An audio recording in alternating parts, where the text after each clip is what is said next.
Assalamualaikum warahmatullahi wabarakatuh. Bismillahirrahmanirrahim. Alhamdulillahirabbil alamin.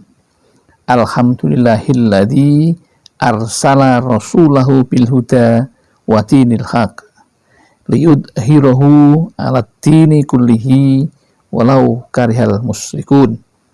Allahumma shalli ala sayyidina Muhammad wa ala alihi wa sahbihi alladzina hum bisunnatihi mutamassikun. Amma ba'd. Jamaah Al-Fatih Channel yang dirahmati oleh Allah. Pertama, mari kita bersama untuk selalu bersyukur kepada Allah Subhanahu wa taala atas limpahan rahmat dan nikmat-Nya yang selalu kita terima dan tidak pernah ada putusnya.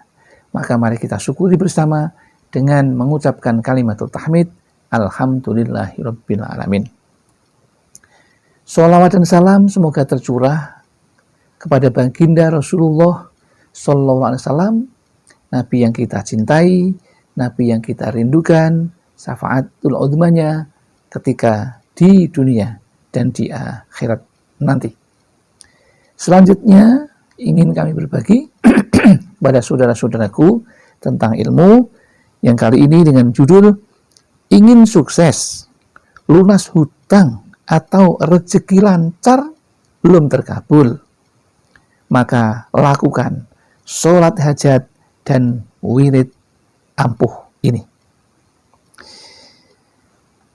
Keinginan bisa hidup sukses, lunas hutang atau rezeki lancar, semuanya itu namanya hajat kita. Hajat kita itu kita mintakan kepada Allah. Suatu hajat dapat tercapai bila mana orang tersebut mau terus-menerus berusaha dan berdoa kepada Allah Subhanahu wa taala. Di antaranya berdoa dan berikhtiar itu dengan sholat hajat.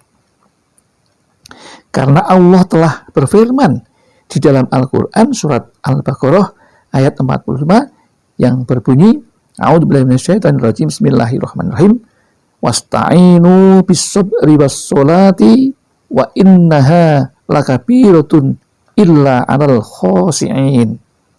Yang artinya, dan mintalah pertolongan kepada Allah dengan sabar dan sholat. Jadi kalau kita ingin minta pertolongan itu caranya sabar, yang kedua apa? Sholat. Dan sesungguhnya yang demikian itu sungguh berat, kecuali orang-orang yang khusyuk. Jadi melaksanakan sholat ini berat bagi orang-orang yang tidak khusyuk. Kemudian jika Anda ingin mendapatkan kebahagiaan, tentu Anda harus bersusah-susah dahulu. Tidak ada cerita orang bahagia tanpa bersusah-susah dulu. Tidak ada. Coba mari kita lihat dari sejarah Nabi sampai dengan orang-orang yang semuanya harus lewat yang namanya keprihatinan. Suatu amalan yang luar biasa. Karena di dalam Al-Quran Allah juga sudah mengatakan, inna ma'al usri yusra. Sesungguhnya di dalam kesulitan itu ada kemudahan. Nah, kesulitan itu dulu, bukan kemudahan dulu. Ya, maka caranya kita harus mau. Kalau kita hanya berusaha hanya sebatas kekuatan manusia, nggak punya apa-apa. Tapi kalau kita berserah diri, kita usaha yang maksimal, insya Allah akan berhasil. Maka yang penting lakukan, kemudian berdoa dengan sungguh-sungguh. Lalu bagaimana caranya sholat hajat itu? Sholat hajat itu cukup 2 rakaat. Bisa sampai 12 rakaat, tapi itu berat. Maka untuk yang pertama kali 2 rakaat dulu. Ya. Kemudian bagaimana cara niatnya? Ya, harus tahu dulu niatnya, yaitu niatnya usolli sunnatal hajati rakaataini lillahi ta'ala, Allahu Akbar. Yang artinya saya niat sholat sunnah hajat 2 rakaat karena Allah Ta'ala. Jadi karena Allah. Ya. Kemudian doanya bagaimana? Ya. Setelah takbir, kemudian membaca doa iftitah, maka setelah itu kemudian membaca Al-Fatihah. Setelah Al-Fatihah, membaca ayat kursi 7 kali. Ya. Rukuk, sujud, kemudian berdiri rakaat kedua, setelah Al-Fatihah membaca surat Al-Ikhlas 7 kali. Nah, setelah itu selesai sampai salam, maka kemudian wiridkan. Bagaimana wiridnya? Astaghfirullah Rabbi min kulli dzambin wa atubu ilaih.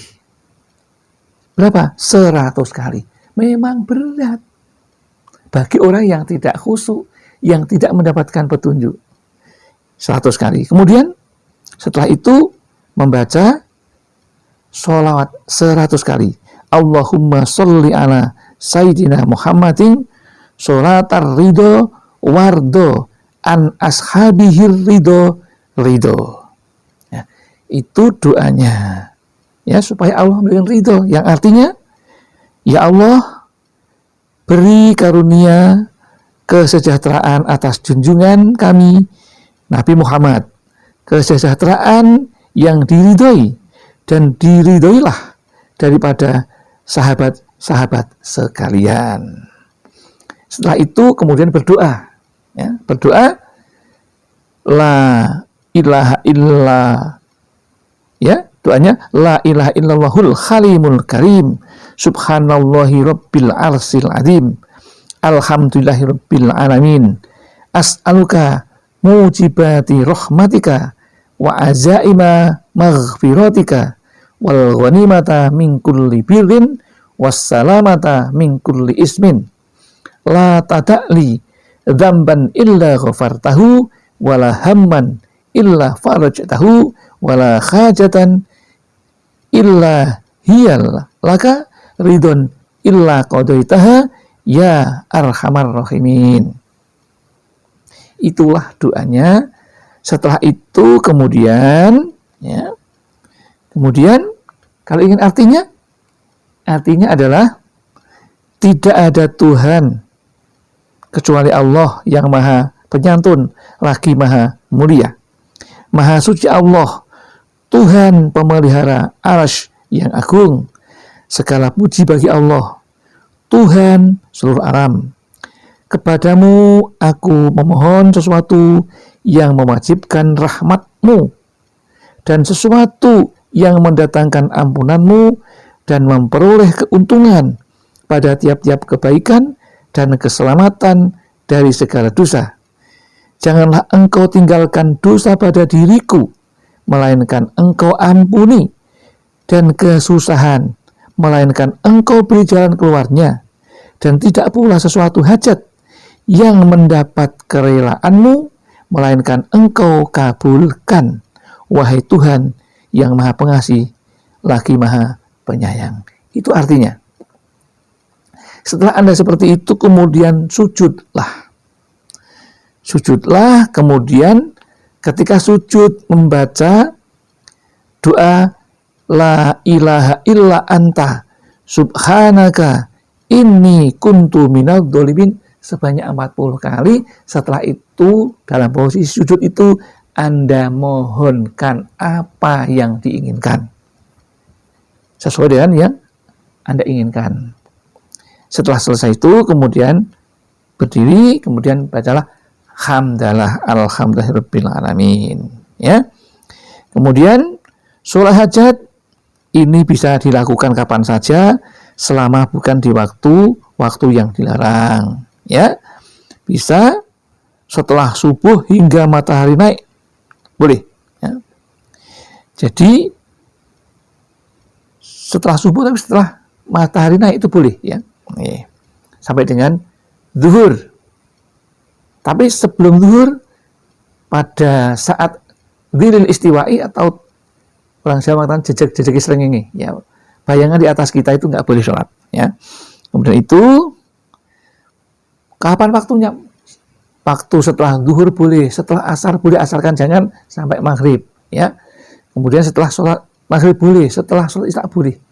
Yang paling mustajab ketika tengah malam antara 12 sampai pukul 4 atau subuh, menjelang subuh, itu saat yang paling mustajab, ya. Nah, kemudian setelah itu adapun hasilnya, nah ini yang penting, adapun hasilnya setelah lakukan itu diserahkan kepada Allah Subhanahu wa ta'ala, karena Allah yang akan mengabulkan sesuai dengan kehendaknya dalam bentuk yang Dia inginkan dan pada waktu yang Dia tetapkan.